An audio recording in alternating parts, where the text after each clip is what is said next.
Alright, we got a lot to get to today, okay? So we're not gonna dilly-dally around. Let's get right to it. Spooky month, that's right, we're in spooky month. If you want to know what was going on in the beginning of this, I'll let you know after this first review here, okay?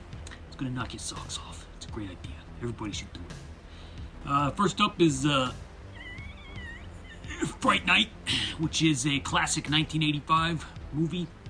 Released, 40 years this month? Or this year, I guess. It was playing this month in my local theater, but I think it had actually come out a little bit earlier in the year, like in August or something. But it was still up there, I saw a little tiny graphic for it playing at one of the lower end. I think it was right in the middle of like a Rocky Horror Picture Show screening, and the Pink Floyd's The Wall, I think is what it said. And then right in the middle was Fright Night. Talk about a triple feature, triple threat. Ooh, daddy. Let's see, Fright Night. Where to begin? It's about a little boy. Okay, actually, he's like a high schooler. Yeah, it starts where it kind of slowly goes into his window, like the beginning of Psycho, except it's a suburban neighborhood, one of those nice suburban neighborhoods from the '80s where the houses are all big and people who didn't have good jobs could afford them, because back in those days, you could afford a big house like that and not be rich. Did you know that? It's true. This is a single mother who lives here. And she lives here with a son, Brewster, they call him. And he's in the room there making out with, I think, Darcy or Marcy from Married with Children. That show kind of ruined her for me in terms of, like, taking her seriously as a... I mean, I don't want to say it like that. That's not what we're going for here. Let me start over with that. That show kind of ruined the perception of her to my brain, because I'm always going to associate her from a very young age to the character she played on Married with Children, who was quite annoying. So that's what I meant by that. I didn't mean anything overtly negative or hateful. That came out wrong, okay? I love everybody. Jeremy loves everybody, all right? Got a lot of love right in here, in my heart. And she as the movie progresses, she gets much more likable, as you can say, especially when she turns into like a demon at the end, and then she really kicks it up a notch. But anyway, they're in the room making out. They got the monster show on with hosted by Roddy McDowell, who plays an old-timey horror actor, plays in vampire movies, and he hosts this horror show every Friday or every weekend night. It's called Fright Night, and this kid Brewster loves it, and he loves this horror host. And it pretty much reminds me of me in my high school days, where the weekend I would look forward to watching like Monster Vision with Joe Bob Briggs, who's still on the air, by the way. He's on Shudder, if you don't know this. Right now, I think he has a show once a month at the beginning of the month, and I still check it out whenever he's got a good movie playing. He's got Mail Girl. He's got the Trailer Park. It's all there. Everything you loved about Monster Vision is there, and the movies are unedited. So I highly recommend it if you haven't been checking it out. It's a fun show. Nope, not a paid advertisement, by the way. This is just coming from the heart. Coming from the heart. One day, maybe I can live in a trailer park and do what he does. I wouldn't mind that. I'd take him over. Let me know in the comments. Get a campaign going. Jeremy, get Jeremy in there. Get Jeremy to replace Joe Bob when he decides to hang it up. Darcy can stay. She's cool. I like her. I'd sit on her lap. Yeah, I'd sit on her lap a couple times. The neighbor moves in. You know, it's like the Burbs type of situation where the creepy neighbor moves in. And he's the only one, this boy, is the only one who can see all the weirdness at first. So he gets his girlfriend involved, and she gets mad at him for ignoring her.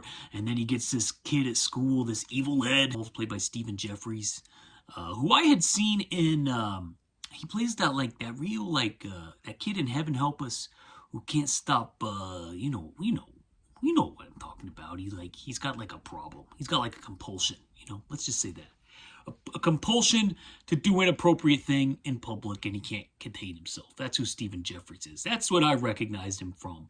That, and I think it was called Hot Stud 42. I think it's on his Internet Movie Database. That was a good one too. Anyway, yeah, he's got to convince everyone that there's a vampire next door. The boy does, and shenanigans ensue. And it's a Fright Night. It's a real Fright Night. He gets the horror host involved, the Roddy McDowell, and his girlfriend, and Evil Ed, and we get a lot of cool stuff. Yeah, Charlie's room. Let's start with Charlie's room. That looks great. Looks like he spends his, I said this, but it looks like he spends his weekends like I used to, and minus the girl. I never had a girl over there. Look at me. Think anybody gonna want to get with this? No way. But also he should really make sure that he keeps the lights out when he's peeking through the window.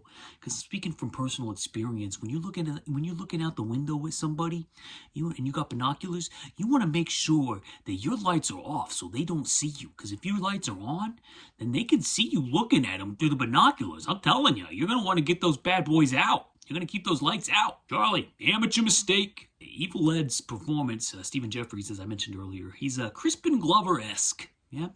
He's got a weird delivery, but he works. He's very entertaining in the movie. He's a cult classic, iconic horror 80s teen character.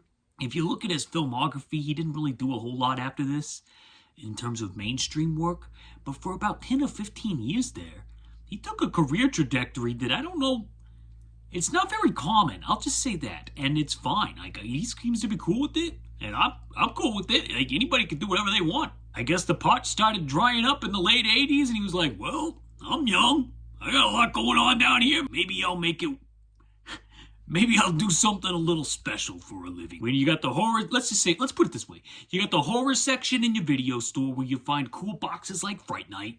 And then they had that little curtain in the back where they had a bunch of other things back there. Yeah, and Stephen Jeffries in both sections. Let's just say that. And more power to him, We need more people like Stephen Jeffries. And there should be people from the behind the curtain world coming in to the mainstream world. Because nobody should be shaming what anybody does for a living, and nobody should be shaming what they do with their bodies.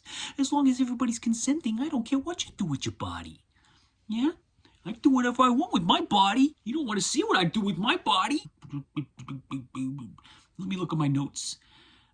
Chris Sarandon. Great actor, absolutely fantastic. Makes you realize how much range he has when you compare this performance to him in Dog Day Afternoon, where he plays Leon. Let me tell you something about Chris Sarandon. He's a guy, he's still going strong.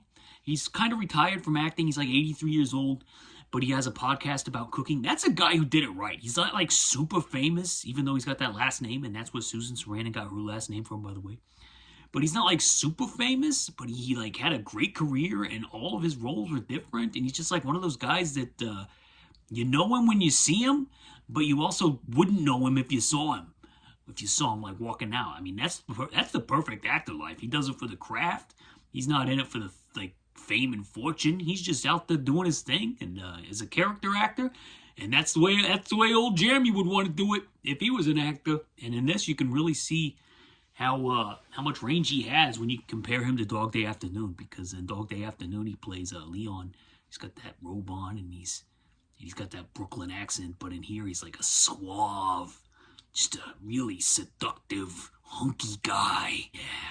He can saunter in an 80s nightclub and just lay his eyes on you, and you're captivated. That's how good he is. But Charlie's mom is really cool. I like her. Not a lot to say about her other than she's really cool. She kind of disappears from the movie after a while, but, what else are you going to do? She's not the main character. Seems like a neighborhood, the neighborhood seemed like it was like shot in a Hollywood backlot, you know, like the Burbs or something. Like you can tell it's not a real neighborhood, but it's got that like backlot vibe that's very charming and very cozy. So Chris Sarandon's little sidekick guy, that little guy that lives with them, you know, he's actually pretty tall, but he lives with them and he's very funny. He's got a very distinctive like look and demeanor, and he's just like a kind of goofy looking guy. He does a good job. The 80s nightclub scene that I mentioned earlier where Sarandon saunters in and this music is thumping and playing and all these 80s characters are dancing around. That's the climax of the film for me. That is the peak of the film. The movie does not, that movie peaks there. It doesn't top it. It doesn't top it. I'm sorry. I know a lot of people may like the last part with all the special effects and everything, but for me, Chris Sarandon sauntering in and seducing Marcy from Married with Children is the absolute highlight of Fright Night. And it's a little downhill from there, but that's okay, because the last part's still good. It just goes on way too freaking long, and I've lost all interest by the time it's over. But hey, you know, some movies are like that. In my opinion, the climax of the movie should be the best part of the movie, and in Fright Night, the best part of the movie is close to the quote-unquote climax, but the part that's not actually the climax is the climax for old Jeremy. That's right, if that made sense. A bit rambly, but I'm sorry. That's how I see it. I did want to mention that Chris Sarandon has a killer 1980s stereo system, tape deck, a lot of those little lights, you know, like those little what do they call them? Levels, you know, like with the ups and downs and the colored bars. Why can't I think this morning? Oh my God, what the heck are they called? It's not like the Lost Boys, where the Lost Boys climax is easily the best part, and the Lost Boys has a great build-up too, so that's a 5-thumb classic in Jeremy's house, the Lost Boys. Maybe I'll get to that later. But this one, we're going to go 3.5 thumbs for Fright Night. Another thing I want to mention is the poster for Fright Night is iconic, and I mentioned video stores earlier, and I distinctly remember going into the video store when I was a little boy. I'd go into the video store and I'd go to the horror section and I'd see all that cover art, and Fright Night was definitely one of the memorable ones. I always thought it was a Nightmare on Elm Street movie for some reason, because like the demon thing, the demon face looks kind of like maybe one of the Freddy arts, even though looking at it now, it looks absolutely nothing like that. But anyway, 3.5 thumbs up and a heart for Fright Night. All right, that's the main movie. At the beginning of this video here, you may have saw my producer writing some names down of horror films, chopping them up, and putting them in a pumpkin. I call this the Magic Pumpkin. And what I do is, I go through your streaming services and the internet and what have you, and I write down a bunch of horror movies that I've never seen before. In the beginning, I was writing down some 70s ones, but I'm going to keep adding to it. That's not it. That was just 5 movies at the beginning. I'm going to keep adding. I already have. I got like 20 in there now. But anyway, I write them down, and then I put them in the pumpkin, and I'm at night and during October, and I don't know what to watch. Guess what I do? You can follow me here. I open the pumpkin, I stick my little paw in there, and I grab out one of the little folded pieces of paper, and I open it, and I look at it, and I go, well, guess I'm watching Burnt Offerings. This was like a classic haunted house movie. It's got a lot in common with like The Shining and Amityville Horror, where a family moves into a house that has some history to it, and it's not long when things start to go wrong. This one's like a caretaker type movie where they kind of rent the house for the summer, and you know, they have to take care of an old lady. Instead of a furnace like Jack Torrance has to take care of in The Shining, they have to take care of an old lady who lives upstairs and doesn't come out of a room and doesn't look at anybody and doesn't talk to anybody, and nobody actually knows if she even exists. But that's the premise, and the house starts to kind of turn on them from there. Any horror movie that starts with a family or a group of friends driving to a destination is almost always a good time. Yeah, almost always a good time. Not in this case, sorry to say. I like how in the 70s, all the classic film stars of the golden age of cinema would show up in horror films or exploitation films. This happened a lot, like Rock Hudson, you know, he like showed up in Pretty Maids All in a Row. You ever see that one? He's like a high school coach of some sort, and kind of murders people, or people are getting murdered around him. I can't remember. Betty Davis shows up in Burnt Offerings. I mean, there's a bunch of examples of this happening, and it's It's kind of cool. I kind of like it because I'm sure at the time they thought they were slumming, but I bet more people watch these 70s movies now than they did in the golden era classics. You know? I bet more people have seen Burnt Offerings than Giant, which Giant's a great movie, by the way. Check it out. I got it on my shelf somewhere back there. There's a reference to ding dongs, like the chocolate snacky cake. I didn't know they existed in 1970, whatever this was, 76. So that was kind of a shocker. Davy, the little boy in the movie, he looked a little familiar to me. And then I realized that he was in the iconic Girls Just Want to Have Fun about 10 years later with Sarah Jessica Parker and Helen Hunt. He's got that distinctive look, you know. He's got those eyes. And then he grows into being a little hunk. I think my sisters had a crush on that kid. But guy, he was a teenager by that point when they crushed on him. But he's in this. And his chemistry with Oliver Reed, his dad in the movie, very good. The best thing about the movie, I think, is the chemistry between Oliver Reed and his son, Davy. And I believe it. And when things go south between those two characters, it kind of got me in here a little bit. I'm not going to lie. Like, there's a scene in the pool where Oliver Reed, they're best palling it up before that. Oliver Reed starts playing with him in the pool. And then he just decides to start tossing him around a little too hard. And then he starts tossing him around a little harder. And then he won't let him up out of the water. And he almost drowns him. And nobody knows why. Like the house is just deciding, hey, Oliver, it's time to drown your kid. Oh my God, that was the best, scariest, creepiest part of the movie. But it also didn't really make any sense because it literally comes out of nowhere. Excuse me. And I was a little sad because Davy comes up in a couple scenes later and he's like, you know, he's still kind of scared of his dad, but then he gives him a hug and they cry and it's very touching. That was the climax of the film for me. It was touching.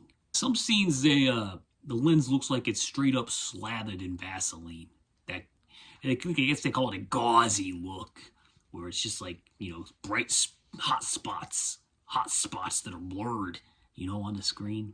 That soft focus, but I think it's actually literal Vaseline. I really felt like that kid loved his dad. And that was good acting on that kid's part. Did this movie invent the wave pool? You know those wave pools like in the theme parks where you go in and they got the waves, you know? I can't remember anything right now. My brain isn't working this morning, but there's one in Disney, I think. Action Park had it. Remember that place, Action Park? They got those wave pools. I think this movie invented it because at one point the house, when it's haunted, the waves start going crazy in the pool. Bit of a snooze fest. Goes on too long. Don't really know what the point of it is. Like, it's just like one of those ambiguous haunted house type movies where you just kind of meant to just be like, ooh, that's spooky. I do have a theory, though, that George Lutz and his wife, when they moved into the Amityville house in 1976, they either read the book of Burnt Offerings or even went out to the theaters one night shortly after they moved in and saw it and concocted the Amityville Horror, because there's so many similarities between this movie and that so-called true story that it makes me think that the Lutzes just completely ripped off Burnt Offerings and then decided to put it in a book and then and then they made a bestseller out of it, and then they got rich, and then they got rich, and then when the movie came out, they became household names, and the movie's franchise went on a lot longer than Burnt Offerings, and nobody remembers this movie because it is. I'm sorry, I didn't want to take a breath. I was trying to get it all out. I feel like I'm running long. 2 thumbs up for Burnt Offerings. I don't got much more to say about it other than you can probably skip it. I don't really recommend it. And technically the first movie I drew out of the Magic Pumpkin this year was a movie called Deathline. I think it's 1973, 72, 71, somewhere in that time period. I don't have it written down here. But it's like a cannibalistic cave dwellers, like pre-chuds, hanging out in the London tubes. They call them the tubes. Hey, right, it's the London tube system, yeah?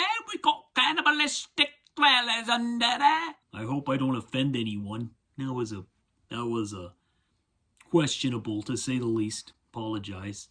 These things underground, they start kind of attacking people up above because the main thing underground, I guess his mate finally succumbs and he has to keep eating because they've been eating people underground and he needs some food. So he has to start killing people and dragging them underground and eating them. That's the plot.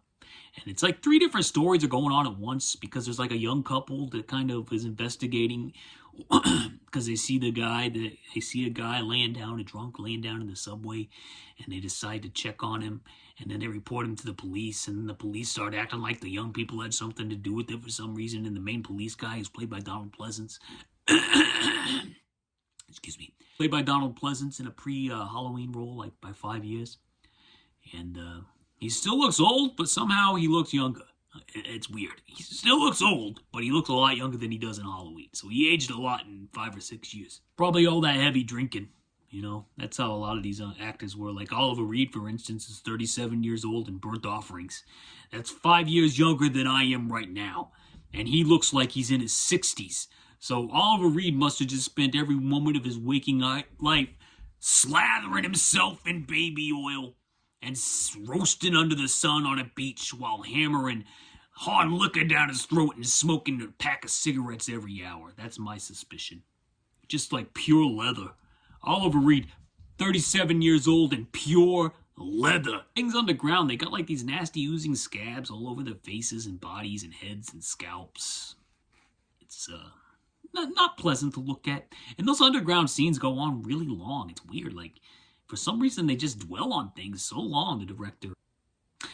There's a battle of Dr. Loomis's in this movie, and what I mean by that is Christopher Lee has a very quick cameo in a completely pointless role that does absolutely nothing for the plot, but he still shows up and he talks to Donald Pleasance for like 30 seconds, and Christopher Lee, as we all know, was John Carpenter's first choice to play Dr. Loomis in 1978's iconic Halloween, but he turned it down, and Donald Pleasance got the part. So in Burnt Offerings, in Deathline, there's a battle of the Loomises. Is what I meant by that. Even though I don't think Christopher Lee was actually on the set with Donald Pleasance for more than like 2 minutes, because most of the scene is just cutaways. Like, you can clearly tell that Christopher Lee was probably on the set by himself that day. I mean, he must have just stopped by on a lunch break from some Dracula movie or something, and they just decided he's just doing a favor or something for somebody, and he just shows up, and they wrote this quick, pointless part for him that does absolutely nothing to advance the plot, but gets his name above the poster, and now they can sell the movie as a Christopher Lee, Donald Pleasance joint. The old-fashioned version of a geezer teaser. You know what those are? Look them up. It's like when Bruce Willis was in all those straight-to-DVD movies for 10 years. Rest his heart. Poor guy. And then he'd show up for seven hours, and they'd film him in like 3 different scenes, and then they'd plug his name above the title and say that it's a Bruce Willis movie, when in fact he's barely even in it, and he's getting his lines fed to him through an earpiece. Deathline, I actually enjoyed. I give it 3 thumbs up. Recommend it if you can, looking for something to watch that's from the 70s, it's not a bad time. Deathline. So, yeah, that's another Magic Pumpkin movie. So I've got 2 Magic Pumpkin movies so far. That's the drawing that we all saw at the beginning. And then, let's see, the main event this time was Fright Night, which I gave 3.5 thumbs up to. Burnt Offerings, 2 thumbs up. Ah! No. Sorry, Ebert. Sorry, Siskel. I didn't mean 2 thumbs up. I meant 2 appendages up, okay? That's 2 out of 5, so that's not good. And when they do it, it's good. When I do it, it's not good. Get it? Okay. I'm glad we got that cleared up. Please, no cease and desist, Ebert Estate. I love you. Miss you every day. Please, don't come after Jeremy. I'm just doing this for fun, not to make money, okay? I love you, all right? I'm tired this morning. I gotta clean my house. I got things to do. And that was it. A little disorganized today. Didn't get the setup that I wanted, but sometimes life doesn't work out the way you want it to. Yeah? Yeah? Okay. Jeremy spoken. Godspeed. Spooky season's upon us. I'm tired. I gotta clean my house. I got a lot to do this week.